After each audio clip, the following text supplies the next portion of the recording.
Hello mga kalingap! Welcome back to my YouTube channel. Magandang araw po sa lahat sa amandaho kayo ng mundo naroon ngayon. At ito nga guys, no, panibagong reaction, panibagong araw po tayo mga kalingap.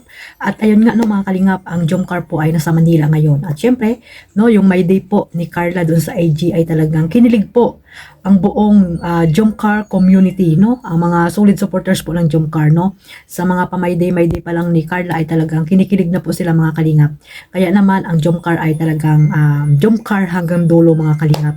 Yung mga supporters po ng Jomcar dyan, sana po ay maging be positive lang po mga kalingap, no? Huwag tayong kung ano-ano yung mga iniisip natin, no? Huwag nating iisipin yung mga nangyayari po sa ibang love team, no? Basta mag-focus lang po kayo sa inyong sinusuportahang love team mga kalingap. Alam ko naman na nakasupport din po kayo sa EDSA, no? Alam ko na napakarami rin po yun na nakisimpatya kay Beyonce at syempre kay Kalingap Edo, no? At hindi rin natin akalain na ganun yung mangyayari po sa EDSA mga kalingap. Pero maraming salamat po sa mga sumusuporta po sa EDSA, lalo na po yung mga supporters po ng Jomcar mga kalingap. So ayun mga kalingap, itong reaction natin mga kalingap ay about po doon sa pagpunta po nila ng Manila, no?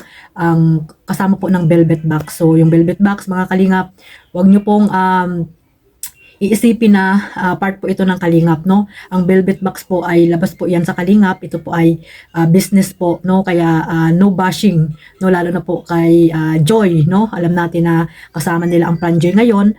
Kung ano man yung mga nakaraan na mga pambabas dito kay Kalingap, Jomar at kay Joy, kalimutan nyo na po yun mga kalingap, no? Huwag po tayo maging toxic, lalo na po sa mga post po ng Velvet Box, no? Iwasan nyo po yung magko-comment po ng hindi maganda about po kay Joy. Kung ayaw nyo po kay Joy, huwag na lang po kayong magpara-comment dyan, no?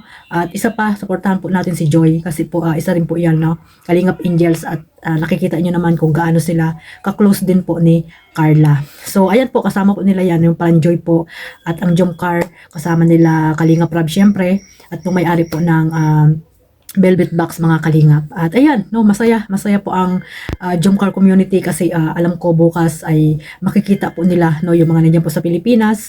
Alam ko na excited na po sila ngayong gabi pa lang ay talagang grabe yung excitement nila mga kalingap. May mga nagtatanong kung paano pumunta ng MOA. Ayan, no, madali lang po pumunta ng MOA mga kalingap. Kung nasa ano po kayo, Pangasinan, ayan, Pangasinan, Nueva Ecija, Tarlac, yan, kung ayaw nyo naman pong mag-bus hanggang Pasay, sabi ko nga po mag-LRT na lang po kayo para mas madali po ang pag-travel nyo papunta po ng MOA, no? Sa Balintawak lang po kayo sasakay mga kalingap, ayan, no? Balintawak LRT, baba kayo ng Balintawak, sakay kayo, akit kayo, LRT, tapos EDSA po ang bababaan nyo, at ayun po, may mga dilaw na jeepney po dyan, pedicab ang tawag doon or jeep, yung hindi naman sa jeep mga kalingap, hindi ko alam kung anong tawag doon mga kalingap, basta dilaw po yon, no? Papunta po yan ng MOA, hindi po kayo maliligaw dyan. At syempre kung ayaw nyo ng hassle, traffic, no, alam naman natin na pag galing ng Balintawak to Pasay ay grabe po ang traffic niyan. Pag nagbus po kayo mga kalingap, talagang aabutin kayo dyan ng siyam-siyam, no? Doon pa lang sa EDSA Magallanes ay talagang traffic na po yan mga kalingap. Kaya ayun, sabi ko sa inyo, para mapadali ang pag-travel nyo papunta ng MOA, ay mag-LRT na lang po kayo mga kalingap. Pag galing naman kayo ng Lipa, yan, diretso po ng Bundia. Kung ayaw nyo naman sa Bundia bumaba, ay baba na lang kayo ng Magallanes din, no? At mag-bus papunta ng MOA. Madali lang po yan mga kalingap. Kung ayaw nyo po ng mga traffic, no? Diyan sa Manila, alam naman natin na sobra po ang traffic. Ayaw ko talaga na mag-bus, lalo na po pag galing po tayo ng no, sa Balintawak. Naku, grabe. Papunta ng Pasay, naku po, ayaw ko po yung ganyang magbabas ako. Kaya LRT or MRT po ang aking sinasakyan mga kalingap. Makikipagsiksikan talaga ako dyan. But anyway, no, sana po ay bukas ay maging tahimik at maging masaya po ang lahat, no, pag nakita po ang Jomcar. Syempre ang Plan Joy din, no, sa mga gustong makita ang Plan Joy, mga supporters po ng Plan Joy dyan, sana po ay magkaisa po, no, one family, one kalingap, no, at sana walang magiging issue na mangyayari, di ba mga kalingap, at para tahimik lang po ang bawat community. So ayan mga kalingap, sana po maging masaya po ang lahat at sana all makikita na naman ang Jomcar. So, ayan no, sa Team Alliance Group, ayan no, marami pong pupunta dyan sa mga bagong grupo po ng Jomcar. At ito po ay mga iba't ibang grupo din po itong nagsama-sama dito. Kaya ayan po, nag-usap-usap sila para pumunta po doon sa MOA or doon po sa meet and greet ng Jomcar, ng Pranjoy, nila Kalingap Rab, or ng Velvet mga Kalingap, no? Ay nag-usap-usap po sila dyan. Sana po ay maging masaya kayo at mag-iingat, no? Mag-iingat po kayo mga Kalingap. At syempre yung may mga ano dyan, high blood, no? Mga senior na pupunta. Yan, magdala po kayo ng tubig, no? At ayun nga, kaya nasa live ko ay napag-usapan din po yung mga dapat iwasan at mga dapat gawin, di ba? So sana po ay mag-enjoy lang po kayo diyan sa sa pag nakita niyo po ang Jomcar. Ayan no. Grabe. In personal makikita niyo na po yung iba daw ay talagang first time nila makikita kahit anong layo ay talagang pupuntahan nila ang Jomcar. Grabe yung kanilang suporta dito sa Jomcar mga Kalingap no. Sana po ay tuloy-tuloy niyo pong suportahan ang Jomcar at walang iwanan no.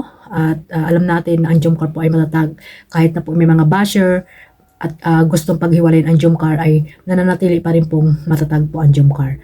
So sana po mga Kalingap, mag-enjoy lang po kayo at iwasan po no, yung sabi ko nga, pag nag-post po ang Velvet box sa mga picture or kung ano pa man, ay iwasan nyo po na mag-comment ng hindi maganda po. No? Think positive lang po mga ka-Jomcar at alam natin na ang Jomcar ay mananatiling matatag po mga Kalingap. No? Maraming salamat syempre sa pagsuporta ninyo at mga nagmamaraton sa YouTube channel po ng dalawa ng Jomcar. At syempre, ng teleserye po no, kay Kalingap Rab. Ipagpatuloy nyo po ang inyong pagmamaraton. Ayan no, ito lang po ang aking reaction dito sa meet and greet po ng Jomcar at ng Pranjoy, no? Lalo na po sa Jomcar. Siyempre, lagi natin sinusuportahan ang Jomcar guys at sa Pranjoy, nakasupport din po tayo dyan mga Kalingap, no? Sa kanilang mga premiere kay Kalingap Rab. Ayan, no? Sana po magkaisa po tayong lahat. Love lang po. At kung ayaw nyo namang makita or ano tawag dito, pansinin ang si Joy or ng Pranjoy, wag na lang po kayong kung ano po yung sasabihin nyo, no? Bawal po magmarites. Alam naman natin na hindi lang kayo ang nandyan. Baka magmaritisan kayo dyan. Ako po, patay na. So, iwasan nyo po yung ganyan, no? Mag-enjoy lang po kayo. At ayun, at magkikita-kita po kayo. Maganda po yan kasi yung mga nakikita nyo lang sa yung nakakausap nyo lang sa mga live, ay ngayon ay makikita nyo na in personal. Maganda po yan, no? Maging friendly po kayo, mga ka-Jomcar Jam. At ayun nga, sabi ko, iwasan po ang magmamarites. Alam nyo na, maraming kamera. Diba? So ayun lang po, shoutout po sa lahat no, kila Kuya Bal, Ate Edna Kalingap Rab, syempre sa mga ambassador, mga reactor na legit dito sa Kalingap, mga love team, iba't ibang love team, mga charity vlogger, at syempre mga OFW na walang sawang sumusuporta sa buong team Kalingap, at syempre sa aking maliit na YouTube channel. At ganoon din po sa mga charity vlogger, no? Shoutout po sa inyong lahat. God bless us all, mabuhay pa ang team Kalingap. Bye-bye!